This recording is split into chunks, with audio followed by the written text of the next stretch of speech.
নমস্কার বন্ধুরা, এই মুহূর্তে আবহাওয়া নিয়ে সবথেকে বড় আপডেট, কোথায় কোথায় চলছে তাণ্ডব, বিস্তারিত জানিয়ে দেবো এই ভিডিওটির মাধ্যমে।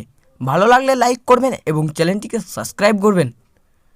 দক্ষিণবঙ্গের 3 জেলায় ইতিমধ্যেই বর্ষা ঢুকেছে এবং আগামী 18ই জুনের মধ্যেই সব জেলাতেই বর্ষা শুরু হবে। কলকাতায় সোমবার থেকে হালকা থেকে মাঝারি বৃষ্টি হতে পারে।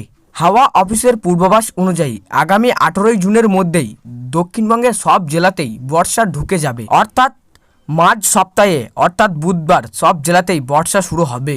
সোমবার থেকেই কলকাতা প্রত্যেক দিনই হালকা থেকে মাঝারি বৃষ্টি হতে পারে। আজ কলকাতার সর্বোচ্চ তাপমাত্রা 32 ডিগ্রি সেলসিয়াস থেকে নিম্ন 28 ডিগ্রি সেলসিয়াসের মধ্যে থাকবে। দীর্ঘ অস্তিত্বের দিকে শেষ বর্ষা দক্ষিণবঙ্গে ঢুকলো বর্ষা। আর কয়েকদিনের মধ্যেই দক্ষিণের সব জেলাতেই দক্ষিণ পূর্ব মৌসুমি বায়ু প্রবেশ করবে।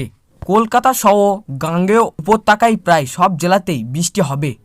অন্যদিকে পূর্ব মেদিনীপুর ও দক্ষিণ 24 পরগনা মাঝারি বৃষ্টিপাত হবে। হাওয়া অফিসের পূর্বাভাস অনুযায়ী দক্ষিণের 3 জেলায় ইতিমধ্যেই পা রেখেছে মৌসুমি বায়ু। জেলাগুলি হলো নদিয়া, 24 পরগনা আর বর্ধমান।